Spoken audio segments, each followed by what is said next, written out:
আন্তৰ্জাতিক গাড়ী চুৰি চক্ৰৰ বিৰুদ্ধে শোণিতপুৰ আৰক্ষীৰ অভিযান খটখটিৰ পৰা গ্ৰেপ্তাৰ গাড়ী চুৰি চক্ৰৰ 2 সদস্যক নাগালেণ্ডৰ পৰা উদ্ধাৰ এখন থাৰ বাহন তেজপুৰৰ এটা চক্ৰই দীৰ্ঘদিন ধৰি চলাই আহিছিল এই বেহা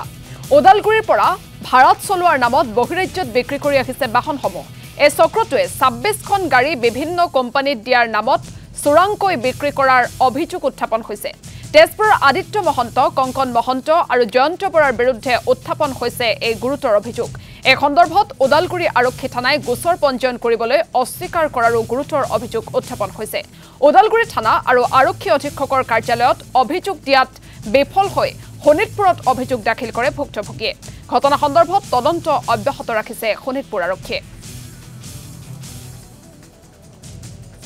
ওদালগুৰিৰ গোপাল সৰকাৰ বুলি এজন লোক তেজপুৰ থানালৈ আহে আৰু আমাৰ ইয়াত এখন এফআইআৰ দিয়ে যে ওদালগুৰিৰ তেখেতৰ আৰু ওদালগুৰিৰ আন বহু লোকৰ গাড়ীসমূহ আদিত্য মহন্ত বুলি এজন লোক আৰু তেওঁলোকৰ লগত জড়িত এটা গ্ৰুপে মানে বিভিন্ন ধৰণে লিজত লয় আৰু লিজত লৈ পেলাই তেওঁলোকে এগ্ৰিমেণ্ট কৰে আৰু বেলেগ বেলেগ ONGCকে আদি কৰি বিভিন্ন ধৰণৰ নামী দামী কোম্পানীত এই গাড়ীসমূহ দিব বুলি তেওঁলোকৰ পৰা গাড়ীখিনি লৈ যায় আৰু কিন্তু পৰৱৰ্তী সময়ত সেই গাড়ীৰ মালিকসকলে জানিব পাৰে যে এই গাড়ীসমূহ সেই নিৰ্দিষ্ট স্থানত ভাড়াত দিয়া নাই আৰু তেওঁলোকে যি ভাড়া পাবলগীয়া আছিল সেই ভাড়াও নাপায় আৰু তেওঁলোকে বিভিন্ন সময়ত জানিব পাৰে যে সেই গাড়ীবিলাক অসমৰ বিভিন্ন জায়গাত ঘূৰি ফুৰিছে বা কিছুমান গাড়ী ৰিসেলো হৈছে এই কথা জানিব পাৰি তেওঁলোকে তেজপুৰ থানাত এখন এজাহাৰ দিয়ে যিহেতু গাড়ীসমূহৰ এগ্ৰিমেণ্টবিলাক তেজপুৰত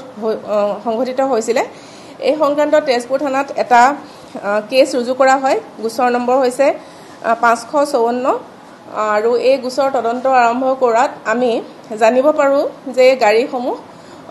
মানে অসমৰ বাহিৰত লৈ যোৱা হৈছে বুলি আমি এটা লিড পাওঁ আৰু সেইভাবে এখন গাড়ী ৰিকভাৰ কৰা হয়